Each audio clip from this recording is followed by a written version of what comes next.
Hello, my wonderful English learners. Welcome back to our channel. I have a question for you, and I want you to think about your answer. What time do you wake up in the morning? And what time do you get up? Did you notice I asked two different questions? Many English learners think wake up and get up mean the same thing, but they don't. This small difference can make your English sound much more natural.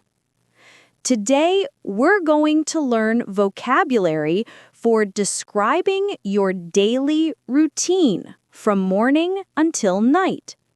These are phrases you'll use every single day when talking about your life in English. We'll discover the differences between confusing pairs like wake up and get up, learn the right way to talk about showers and baths, and practice expressions for household activities. Most importantly, you'll sound more like a native speaker when describing your day. If you liked this lesson, don't forget to hit the like button, comment, and subscribe to the channel so you can keep improving your English with us. Don't worry if this feels challenging at first. I'll speak slowly, explain everything clearly, and give you lots of examples. Remember, you don't need to be perfect. Just keep practicing step by step. Let's start with the very beginning of your day. Let's begin with the most common mistake beginners make when talking about mornings. The big difference, wake up versus get up. These two phrases seem similar, but they describe different actions. Wake up equals to stop sleeping and open your eyes. You're still in bed. You're lying down. Your eyes are open, but you haven't moved yet. Get up equals to physically leave your bed. You sit up, you stand up, you walk away from your bed. Teaching note: use physical gestures to demonstrate lying down versus standing up. Example of the difference. I wake up at 7 a.m., but I don't get up until 7:15 a.m. This means at 7, I open my eyes and stop sleeping, but I stay in bed for 15 more minutes. At 7:15, I finally stand up and leave my bed. Common mistake. Don't say, I get up at 7 and wake up at 7:15. This is impossible. You must wake up first, then get up. Practice sentences. I usually wake up at 6:30, but I get up at 6:45. My alarm wakes me up, but I don't get up immediately. On weekends, I wake up early, but get up late. Let's practice. I wake up at, pause for response, but I get up at, pause, perfect. Useful morning vocabulary. Alarm clock equals a device that makes noise to wake you up. Snooze equals to delay your alarm for a few more minutes. Lie in bed equals to stay in bed after waking up. Stretch equals to move your arms and legs to feel better. Natural morning phrases.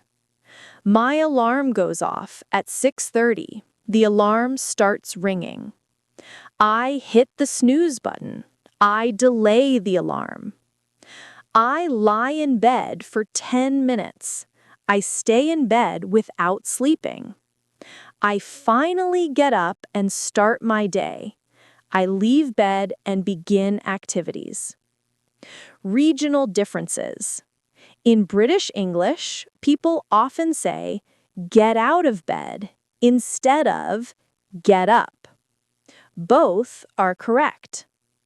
I get up at 7, American and British.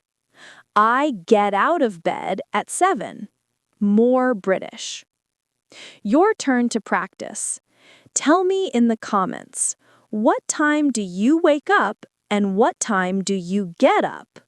Use both phrases correctly. Now, let's learn how to talk about washing and cleaning yourself in the morning. Shower vocabulary. There are 2 ways to say the same thing. Have a shower, take a shower. Both mean exactly the same thing. To stand under flowing water and wash your whole body. Teaching note. Emphasize that both forms are correct, just regional preferences. Examples. I have a shower every morning. I take a shower after exercise. I need to have or take a shower before work. When do people usually shower? In the morning to wake up and feel fresh. After exercise or sports. Before important events. When feeling hot or dirty. Bath vocabulary. Have a bath equals to sit in a bathtub filled with warm water. Teaching note. Explain that baths take longer and more relaxing than showers. Difference between shower and bath. Shower equals standing, quick, 5 to 15 minutes, energizing. Bath equals sitting, longer, 20 to 45 minutes, relaxing. Bath phrases. I love having a hot bath on cold nights. I add bubbles to my bath. A bath helps me relax after a stressful day. Other washing vocabulary. Wash your face equals clean your face with water and soap. Brush your teeth equals clean your teeth with a toothbrush. Wash your hands equals clean your hands with soap and water. Comb your hair equals make your hair neat with a comb. Common morning washing routine. First, I wash my face.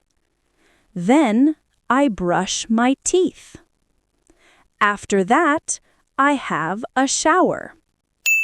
Finally, I comb my hair. Useful phrases. I have a quick shower equals a short shower. I have a long, hot bath equals a relaxing bath. I wash my hair every other day equals every second day. I always brush my teeth twice a day. Practice sequence. Describe your morning routine using these phrases. Start with first I, then next I, then finally I. Let's learn phrases for describing household tasks and activities. Make your bed. This means to tidy your bed after sleeping. Arrange the sheets, blankets, and pillows neatly. Teaching note: make here doesn't mean create. It means arrange or tidy. Important: we don't say do your bed or fix your bed. Always say make your bed. Examples: I make my bed every morning. Making my bed makes my room look tidy. I forgot to make my bed this morning. Do the housework. This means all the small cleaning jobs in your home.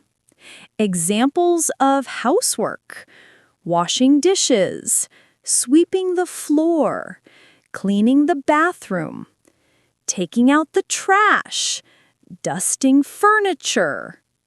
Teaching note: housework is uncountable, so we say do housework, not do houseworks.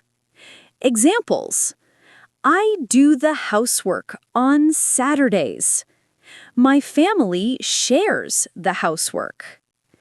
I don't like doing housework, but it's necessary. Do the shopping. This means to go to stores and buy things you need, especially food and household items. Important grammar: we always say do the shopping, never make the shopping or buy the shopping. Examples: I do the shopping every weekend. We need to do the shopping. We have no food. I prefer to do the shopping early in the morning. If you liked this lesson, don't forget to hit the like button, comment, and subscribe to the channel so you can keep improving your English with us. Time expressions for household activities. I make my bed first thing in the morning. I do the housework on Sunday afternoons. I do the shopping twice a week. I clean the kitchen after every meal. Practice. Choose one household activity and make a sentence. I blank. When, how often. Finally, let's learn about evening activities and another important distinction. Go to bed versus go to sleep. Like wake up and get up, these are different actions. Go to bed equals physically enter your bedroom and lie down on your bed. You're in bed, but maybe still awake. You might read, use your phone, or think. This is the action of getting into bed.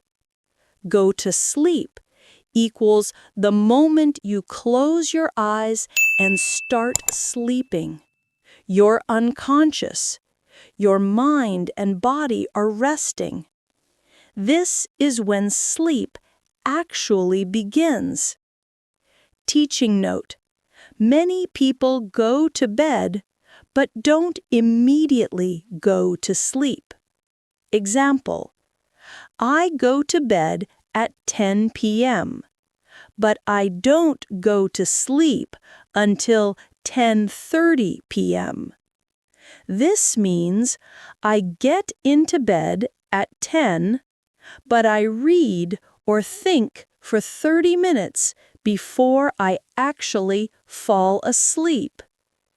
Evening activity vocabulary. Have a late night equals go to bed very late, midnight or later. Fall asleep equals the process of going from awake to asleep.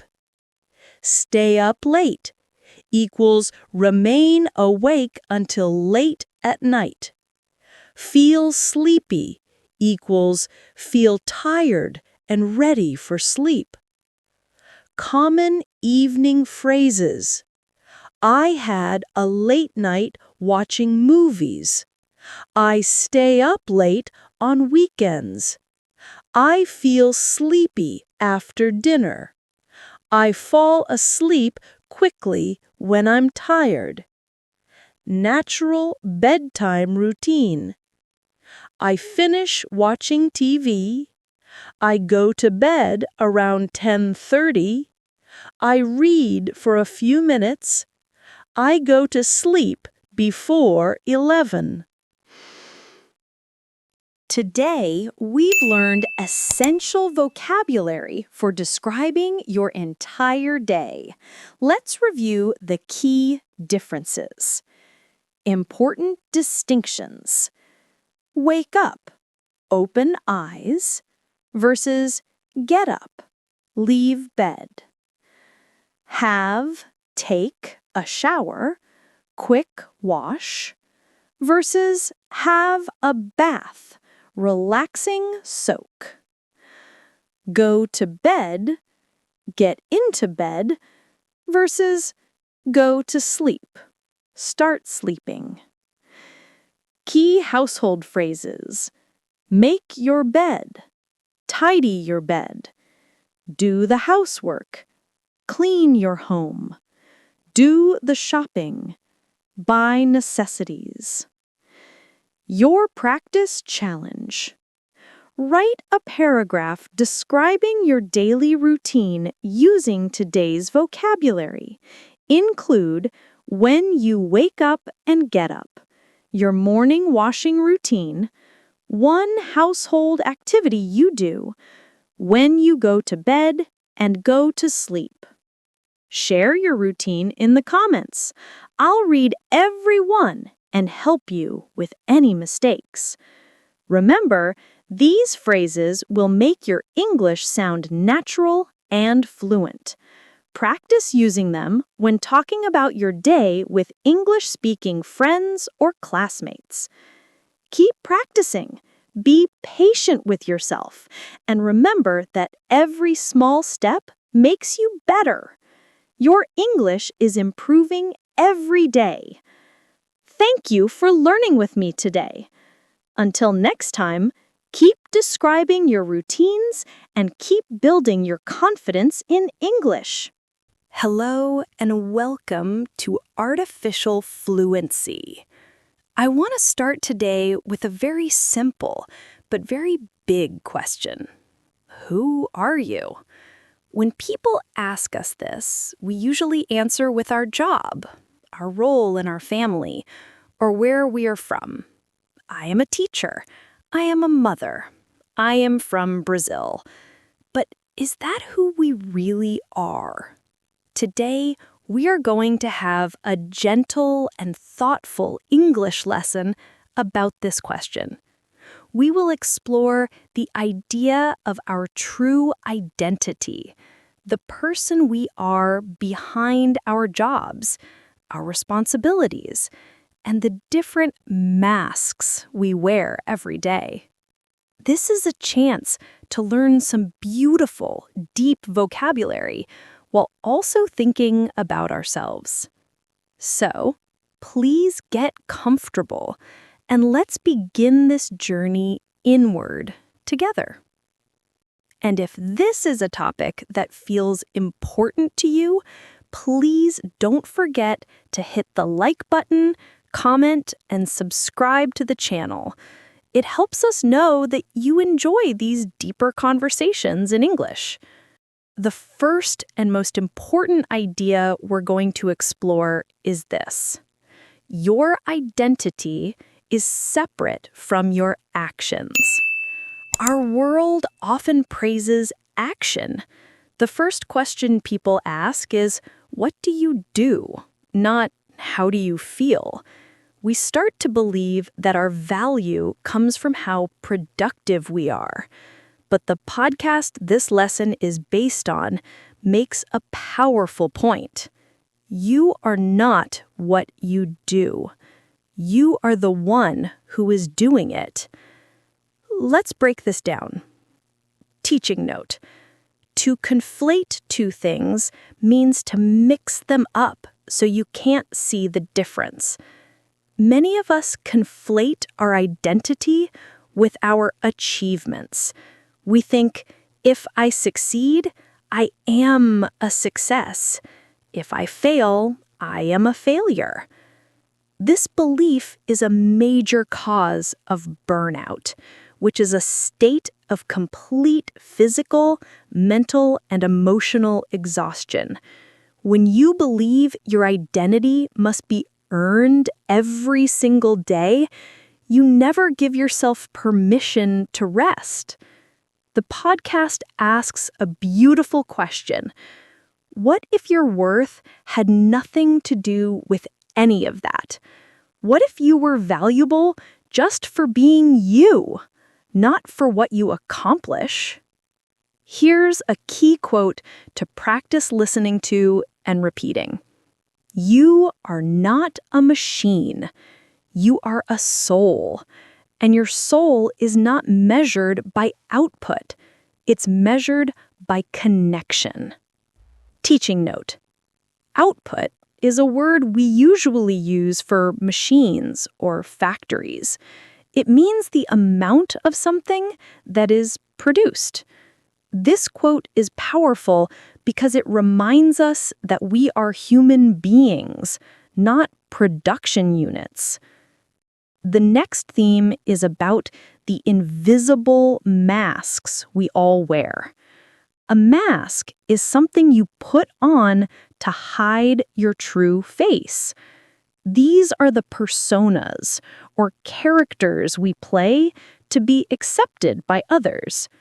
Maybe you wear the mask of the strong one who never asks for help, or the funny one who is never serious, or the good child who never disappoints anyone. The problem is, wearing a mask is exhausting. It takes so much energy to perform all the time. Listen to this phrase. When you always perform for others, you lose connection with yourself. Teaching note. This is the core idea.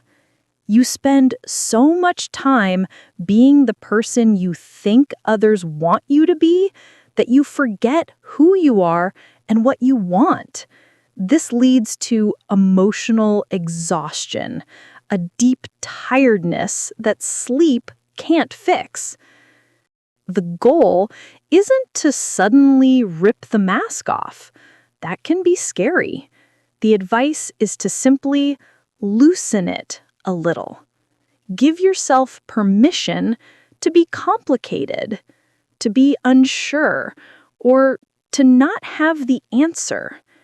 Here's an important idea to remember.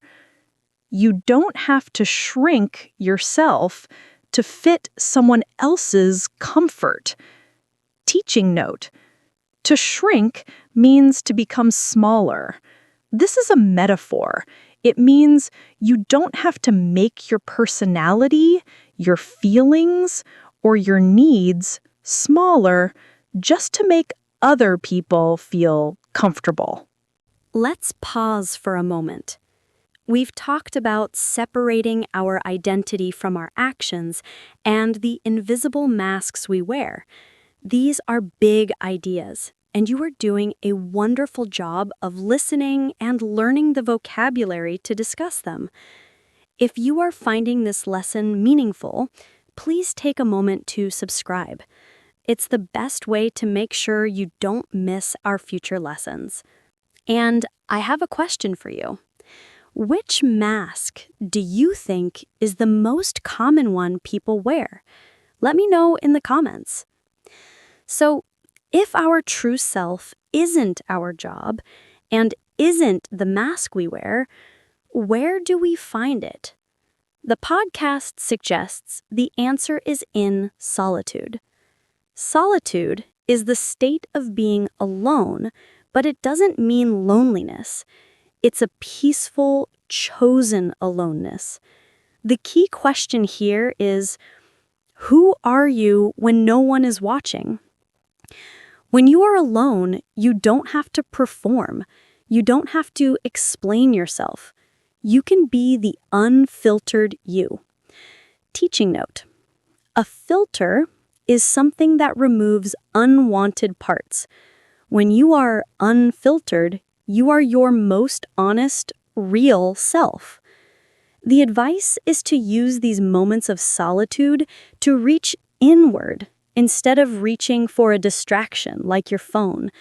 Just sit and notice what you are thinking and feeling without judgment. This is how you build self-trust and become comfortable with yourself. Here's a beautiful sentence to practice. The more time you spend with your true self, the less you fear being alone, and the more you realize you were never really lost, just waiting to be seen again. Our final theme is perhaps the most comforting. It's the idea that your identity is not a finished product. You are not a final destination. You are a process. You are always becoming. Our society puts a lot of pressure on us to have it all figured out. We feel like we are late or behind if we are still confused. But this lesson reframes confusion. Listen, confusion is not a failure. It's a sign that something new is trying to come through. Teaching note: to reframe something means to change the way you see it. Instead of seeing confusion as a problem, we can reframe it as a sign of growth. You are allowed to change your mind. You are allowed to outgrow old versions of yourself. This isn't a sign of being inconsistent. It's a sign that you are paying attention to your life. I absolutely love this metaphor from the podcast. You are not a project to complete. You are a garden to tend. Teaching note: you don't finish a garden. You care for it every day. You water it, you give it sun, you remove the weeds. It is a living, changing thing. Your identity is the same. It needs gentle, consistent care, not a final, perfect solution. So, how do we do this? It can feel overwhelming. The podcast gives us a simple, practical shift in focus. Stop trying to find yourself and start noticing yourself. Finding feels like a huge, stressful search. Noticing is a small, gentle act of paying attention in the present moment. Here's how you can practice noticing. Ask smaller questions. Instead of "who am I?" ask "what feels real to me today?" or "what activity makes me lose track of time?" Observe your quiet choices. Notice the music you choose when you're alone or the books you are drawn to.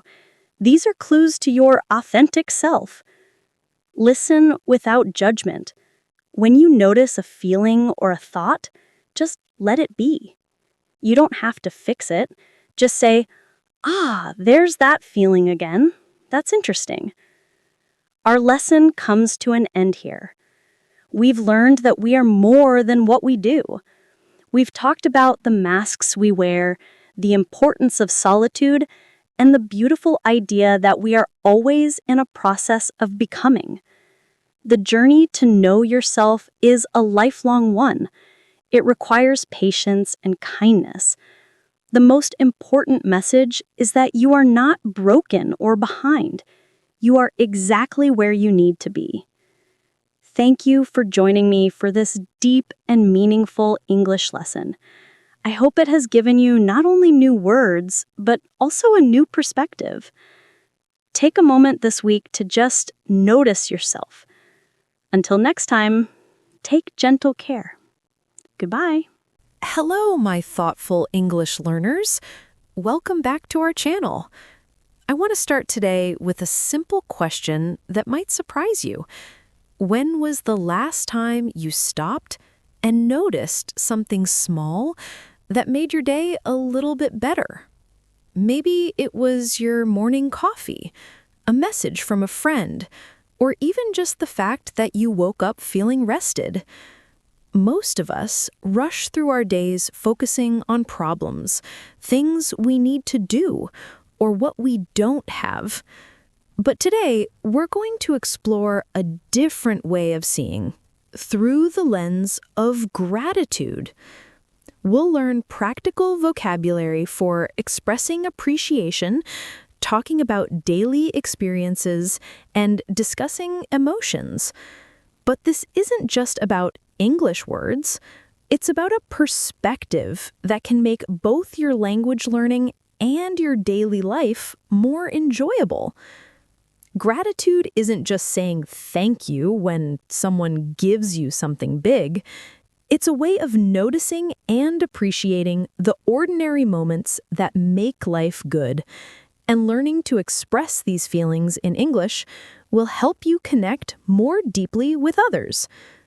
If you liked this lesson, don't forget to hit the like button, comment, and subscribe to the channel so you can keep improving your English with us.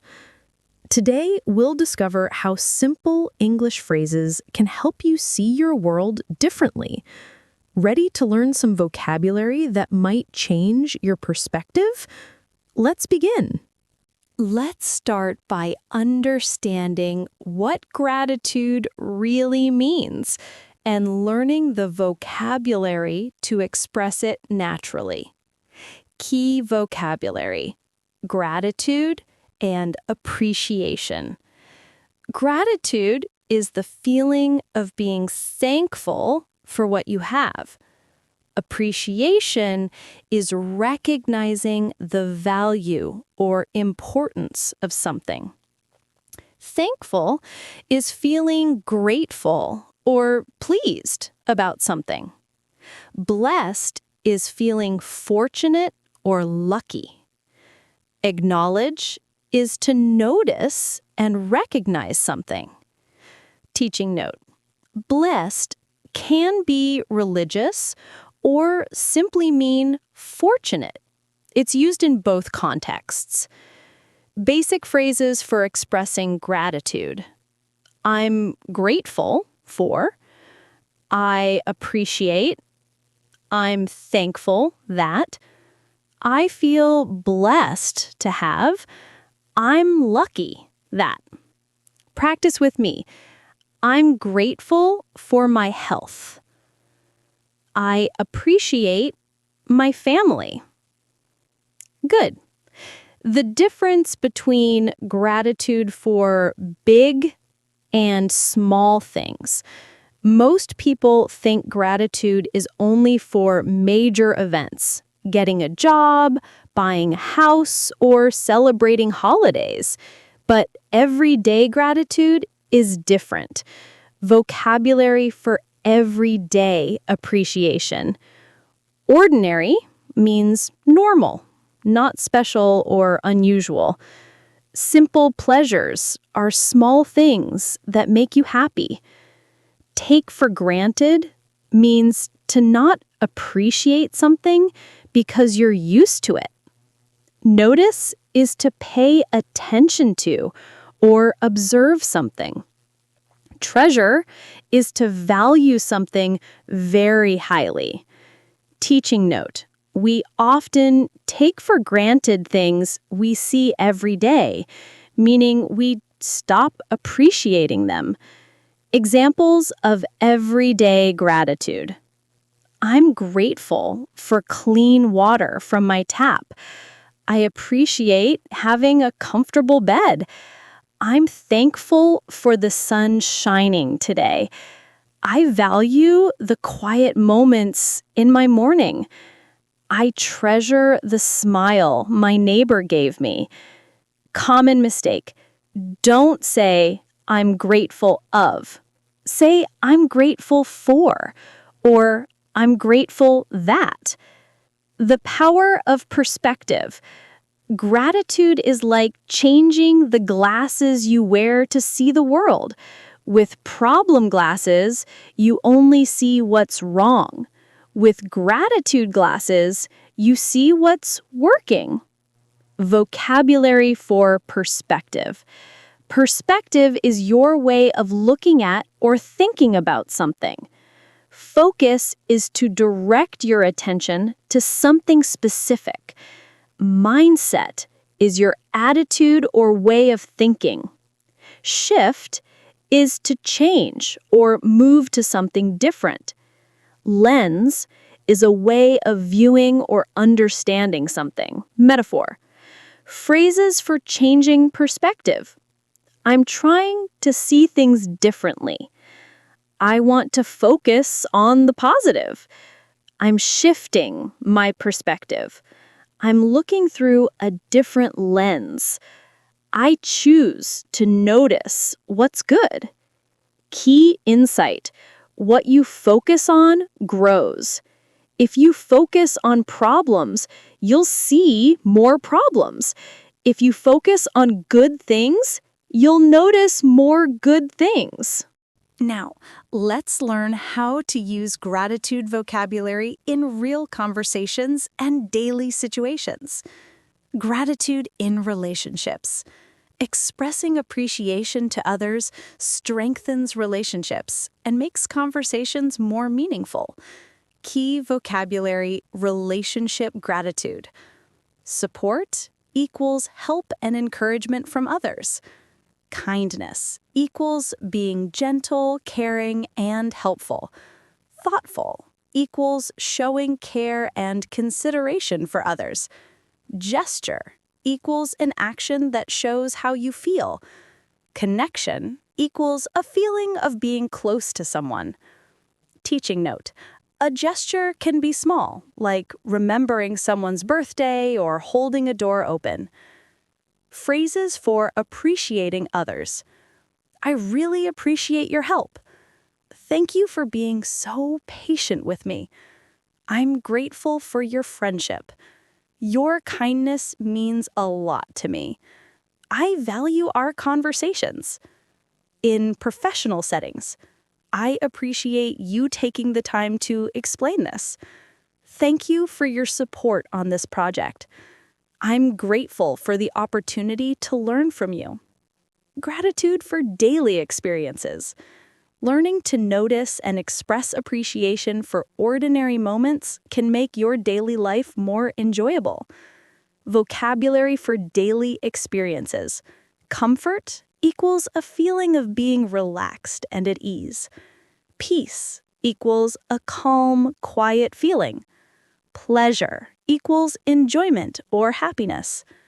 Moment equals a brief period of time.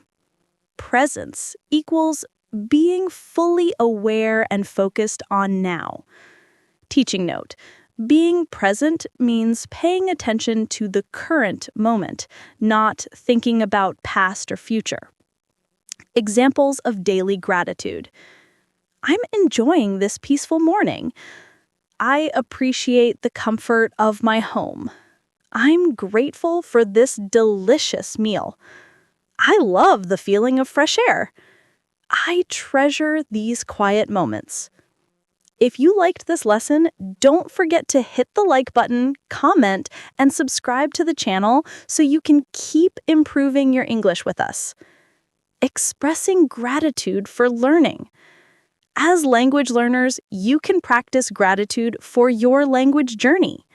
Learning gratitude phrases. I'm grateful for the opportunity to learn English. I appreciate every small improvements I make. I'm thankful for teachers who help me. I value the progress I've made so far. I'm blessed to connect with people in English. Gratitude for challenges. Sometimes we can even find appreciation for difficult experiences because they help us grow. Vocabulary for growth through challenges. Strength equals inner power and resilience. Resilience equals the ability to recover from difficulties. Wisdom equals knowledge gained through experience. Character equals your personal qualities and values. Growth equals positive change and development. Teaching note: this doesn't mean being grateful for bad things, but finding value in what they teach us. Phrases for challenging times. This experience is teaching me. I'm grateful for the strength I'm discovering. I appreciate the lessons I'm learning. This is helping me grow as a person. I'm thankful for my resilience. Life isn't always easy, and it's important to understand how gratitude can help during challenging times without ignoring real difficulties. Gratitude as an anchor. When things are hard, gratitude doesn't solve problems, but it can provide something stable to hold on to. Key vocabulary. Support during challenges. Anchor is something that keeps you steady. Metaphor. Stability is being steady and not changing suddenly. Hope is believing that good things are possible. Endure is to continue through difficult times. And coexist is to exist together at the same time. Teaching note: an anchor keeps a boat steady in rough waters. Here, it's a metaphor for emotional stability. Important distinction. Gratitude doesn't mean ignoring pain or pretending everything is fine. It means noticing what good things still exist alongside the difficulties. Phrases for balanced perspective. I'm struggling, but I'm also grateful for. I'm struggling, and I still appreciate. I feel sad, but I'm thankful that. Even during this difficult time, I notice. I'm going through challenges, and I value. Simple gratitude during tough times. I'm grateful I'm still breathing. I appreciate the people who care about me. I'm thankful for my basic needs being met. I value the small comforts in my day. I'm grateful this feeling won't last forever. The ripple effect of gratitude. When we express gratitude, it affects others positively too. Vocabulary for social impact. Ripple effect is when one action causes a series of other effects. Contagious is spreading from one person to another. Atmosphere is the feeling or mood in a place. Connection is a feeling of being linked to others. Community is a group of people who support each other. Teaching note: contagious usually describes illness, but positive emotions can be contagious too. How gratitude spreads. When you thank someone sincerely, they feel good. When they feel good, they're more likely to be kind to the next person they meet. Your gratitude creates a chain of positivity. Phrases for spreading gratitude. Your kindness made my day better. I wanted you to know how much I appreciate you. Thank you for making a difference. Your help really matters to me. I'm grateful you're in my life. Witnessing kindness. Sometimes we feel grateful just by seeing good things happen to others. Example: you see someone help an elderly person carry groceries. You feel grateful to witness kindness and remember that good people exist in the world. Phrases for witnessed gratitude. I'm grateful to see people being kind. It makes me happy to witness generosity. I appreciate seeing good in the world. I'm thankful for examples of compassion. I value these reminders of human goodness. Let's learn how to make gratitude a regular part of your life and practice these English expressions daily. Simple daily practices. Building gratitude habits doesn't require big changes. Small, consistent actions are most effective. Key vocabulary, daily practice. Routine equals regular activities you do each day. Reflect equals to think carefully about something. Journal equals to write down your thoughts regularly. Intention equals a plan or purpose for doing something. Cultivate equals to develop or grow something over time. Teaching note: cultivate is often used for farming, but here it means developing a quality or skill. Morning gratitude practice. Start each day by asking, "What am I grateful for right now?" Simple morning phrases. I'm grateful to wake up. I appreciate having a new day. I'm thankful for feeling rested. I value this peaceful morning. I'm blessed to have opportunities today. Evening reflection practice. Before sleep, think of 3 small things from your day to appreciate. Evening gratitude phrases. Today I'm grateful for. I appreciated it when. I'm thankful that. I valued the moment when. I feel blessed because. Sharing gratitude. Express appreciation to at least one person each day. Phrases for sharing appreciation. I wanted to tell you how much I appreciate.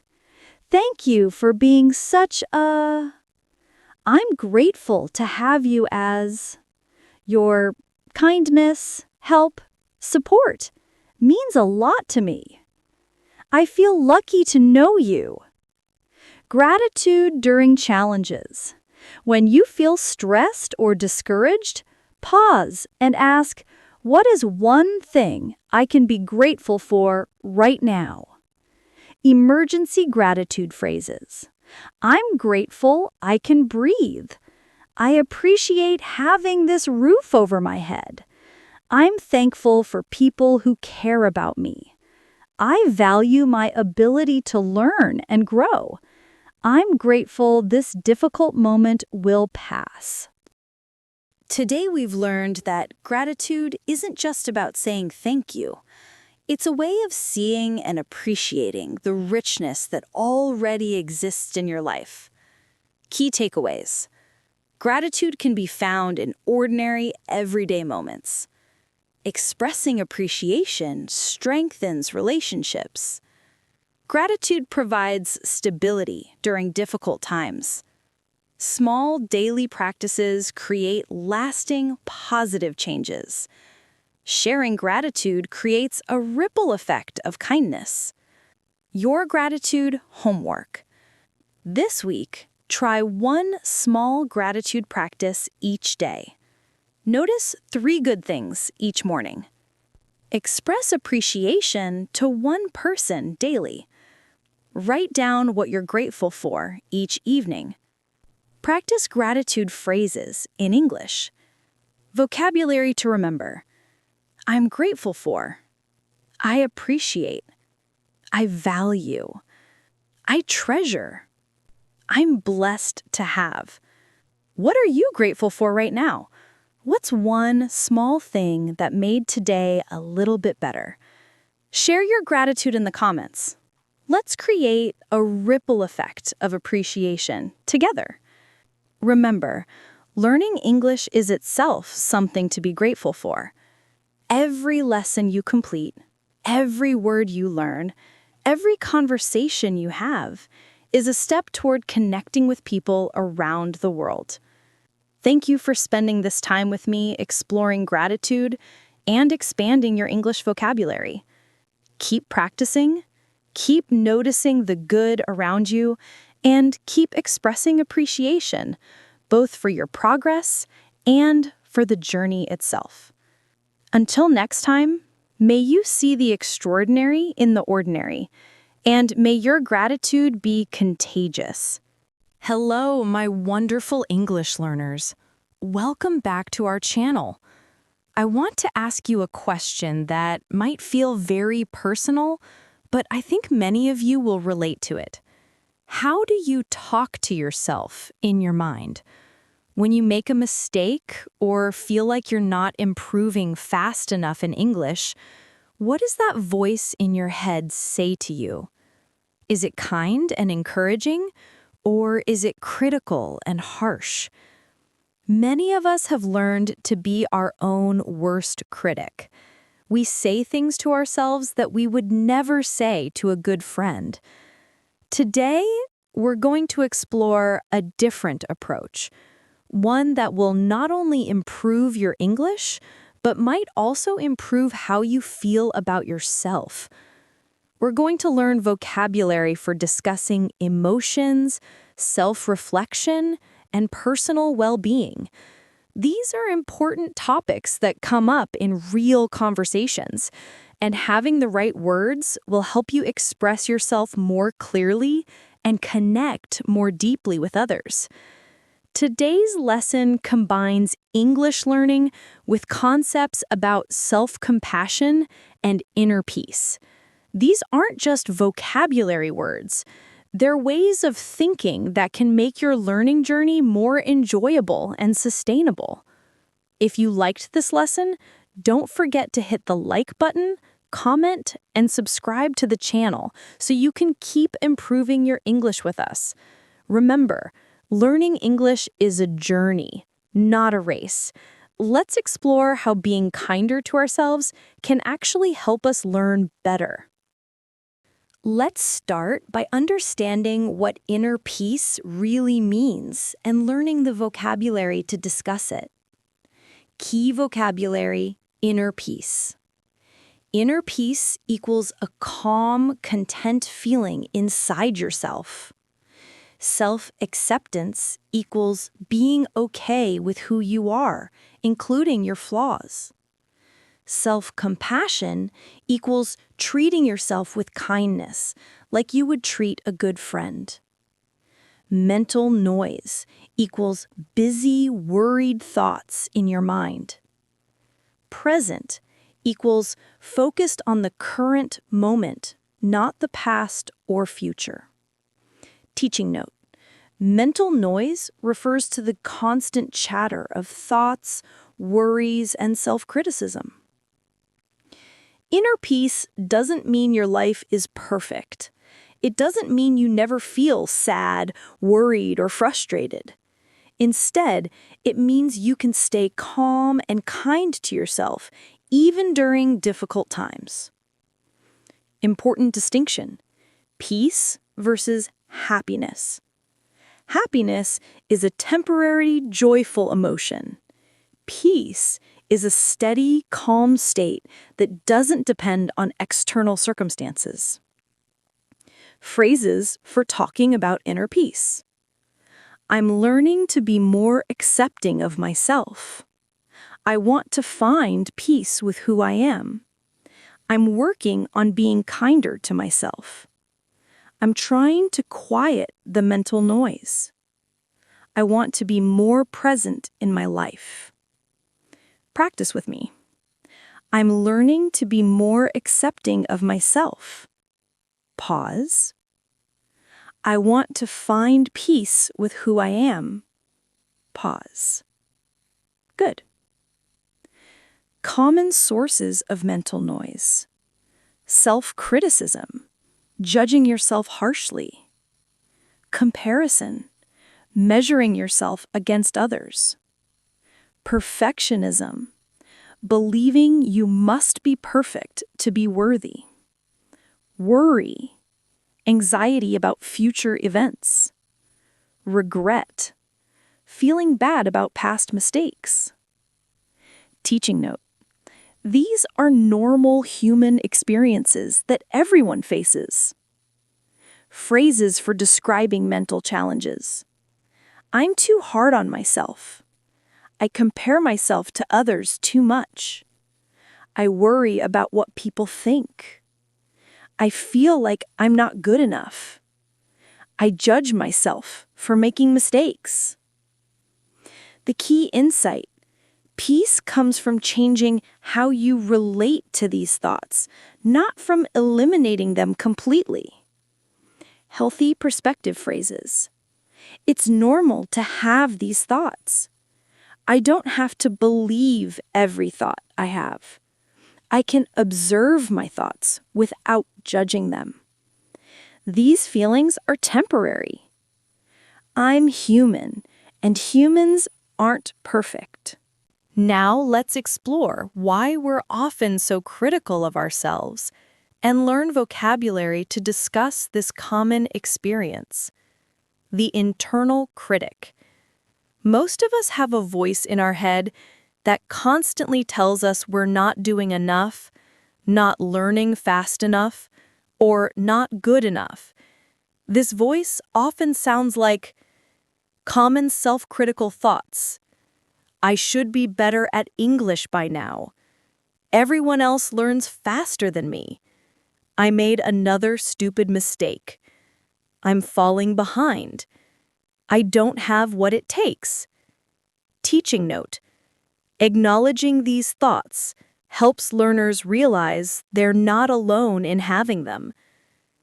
Key vocabulary: self-criticism. Self-critical, being harsh in judging yourself. Internal critic, the negative voice in your mind. Harsh, very strict or unkind. Judgment, forming opinions about whether something is good or bad. Pressure, stress or force to do something.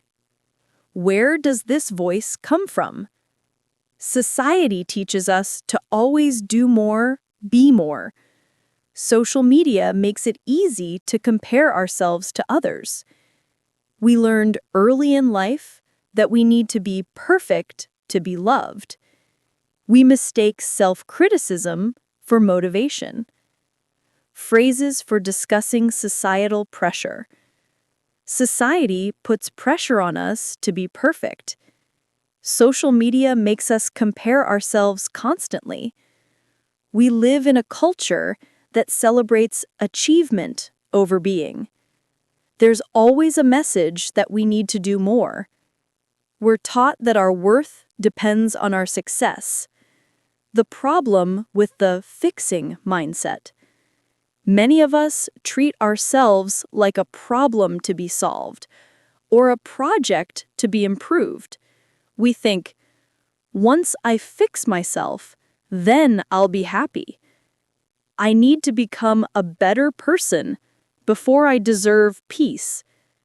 I can only rest when I have achieved my goals. Teaching note: this mindset can be exhausting and counterproductive. Key vocabulary: the fixing mindset. Project, something you work on to improve or complete. Fix, to repair something that's broken. Deserve, to be worthy of something. Conditional, depending on certain conditions being met. Worthy, having value or merit. Phrases for describing the fixing trap. I treat myself like a project to be improved. I think I need to be fixed before I can be happy. I put conditions on my own self-acceptance. I believe I have to earn my worth. I'm waiting to be ready before I allow myself peace. If you liked this lesson, don't forget to hit the like button, comment, and subscribe to the channel so you can keep improving your English with us. A healthier perspective. What if you're not broken? What if you don't need to be fixed? What if your worth is constant, regardless of your progress or achievements. Phrases for self-acceptance. I am worthy of kindness just as I am. My value doesn't depend on my achievements. I can grow from love, not from fear. I'm allowed to be imperfect. I don't need to earn my own compassion. Now let's learn practical ways to be kinder to yourself and the vocabulary to discuss these approaches. Technique 1.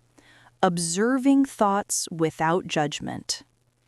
Instead of fighting your negative thoughts or believing them completely, you can learn to observe them with curiosity. Key vocabulary: mindful observation. Observer, someone who watches without getting involved. Distance, space between you and something else. Identity, who you are as a person. Temporary, lasting for only a short time. Neutral, not taking sides, not judgmental.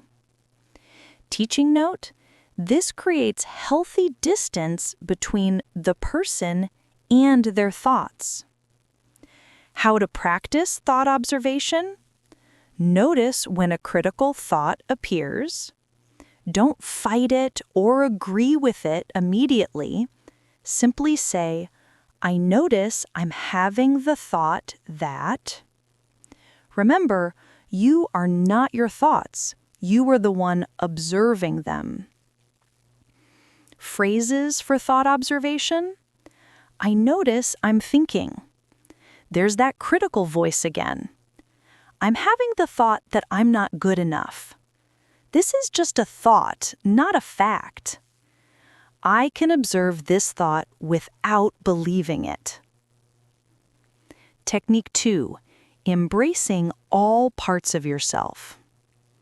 Instead of trying to eliminate anxiety, worry, or other negative emotions, what if you welcomed them as part of being human? Key vocabulary: self-acceptance. Embrace means to accept willingly. Whole, complete, including all parts. Flaw is an imperfection or weakness. Harmony, different parts working together peacefully. Integration, bringing separate parts together. Teaching note: this approach reduces the energy spent fighting against natural human emotions. Questions for self-compassion? Instead of asking, how do I get rid of this anxiety? Try, what is this anxiety trying to tell me? Instead of, I hate that I'm so sensitive, try, what does my sensitivity need right now? Phrases for self-acceptance. All parts of me are welcome. I can be anxious and still be okay. My sensitivity is part of what makes me human. I don't need to be perfect to be lovable. These difficult emotions have something to teach me. Technique 3. Responding to your needs with kindness. When you notice mental noise or self-criticism, ask yourself, what do I actually need right now? Common needs when we're self-critical: rest and relaxation, reassurance and encouragement, connection with others, time to process emotions, permission to be imperfect. Teaching note: often self-criticism is covering up unmet emotional needs. Phrases for self-care: I need to be gentle with myself right now. What would I say to a good friend in this situation? I deserve the same kindness I give to others. It's okay to take a break. I'm allowed to have difficult days. Practice exercise: When you make a mistake in English, instead of thinking, "I'm so stupid," try, "I'm learning, and mistakes are part of learning. This mistake shows me what I need to practice. I would be patient with a friend who made this mistake. Making mistakes means I'm trying, and that's brave." Let's explore how these concepts can specifically help your English learning journey and your daily life. Self-compassion in language learning. Learning a language can trigger many of our self-critical patterns. Here's how to apply self-compassion.